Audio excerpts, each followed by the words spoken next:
Good morning guys. Maulan na araw na naman. Pang 3 days na ngayon na maulan. So, meron akong lutuin na ano na ito. Kaso lang, nagugutom na ako guys. Parang matatagalan pa ako dito. Pagay. Pero gusto ko nang kumain. Kasi gutom na ako. Itong nabili ko is 25 pesos dalawa.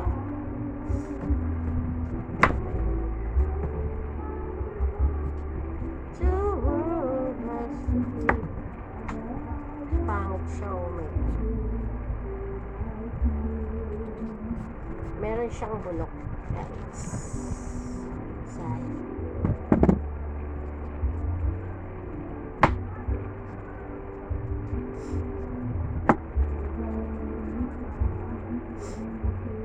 Dalatan ko muna to. Kaya ko pang magano. Kaya ko pa magano guys. Kasi gutom na.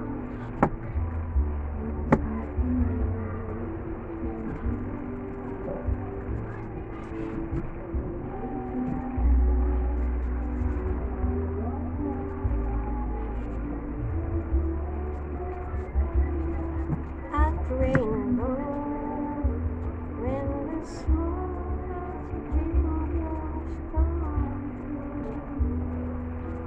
can't wait on my way. I want us to be, but I want us to do. Yan, balatan ko siya. Madagtato guys. Ay nako, nagkaka-problema ako guys sa pag-record ng video kasi full memory na. Full internal storage na daw.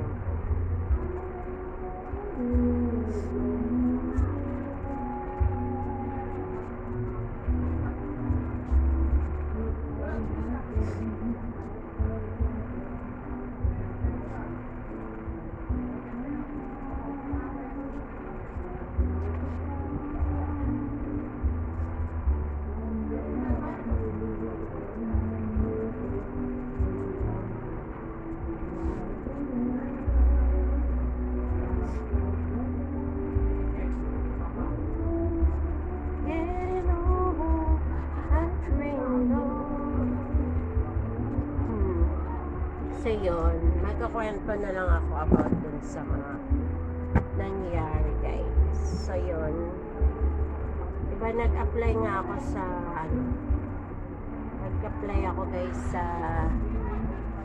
for Kuwait.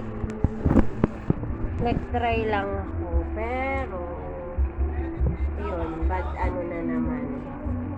So hindi maganda yung naging yung sa agency ko.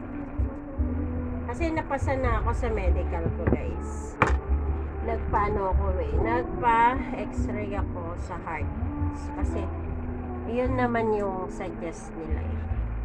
Dahil nga sa may high blood ako, ganun. Tapos yun, ginawa ko na lahat. So yun, nakapasa na ako. Pero makakaalis na sana ako. Kaya lang,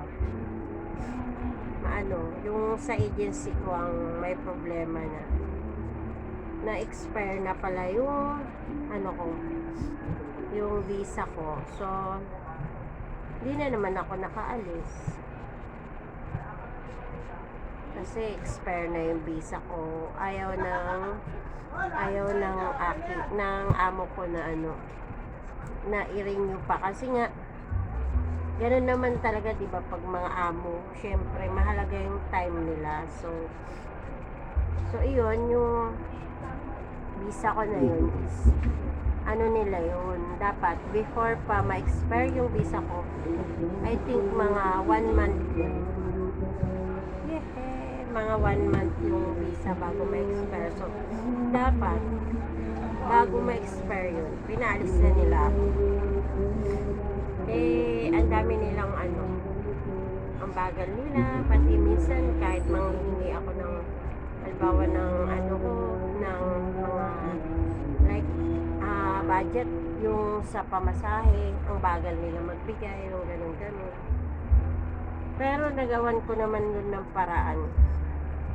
Pero ganun hindi talaga ako nakaalis. So, inisip ko na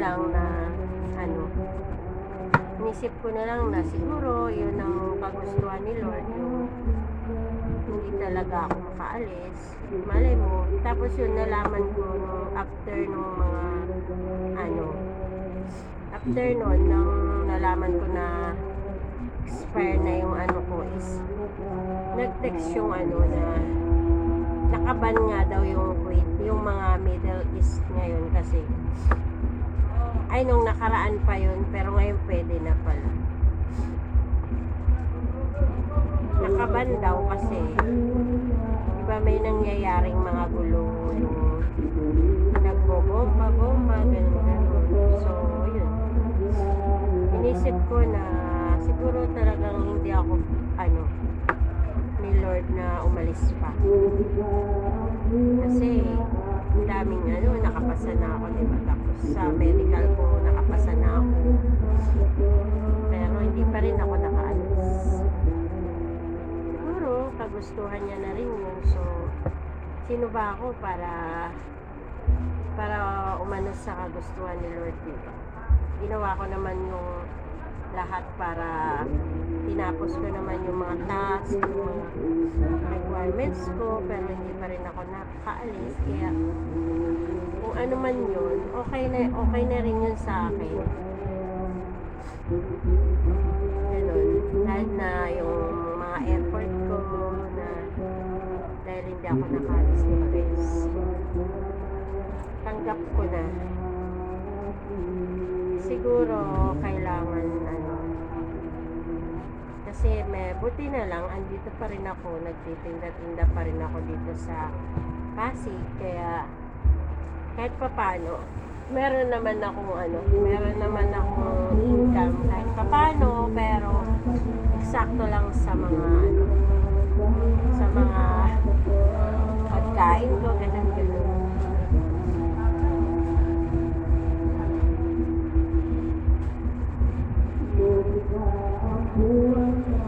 Kaya okay na lang din kung hindi man ako makaalis. Sabi nga, pagbutihin ko na lang tong ginagawa ko na pagtitinda ko, diba?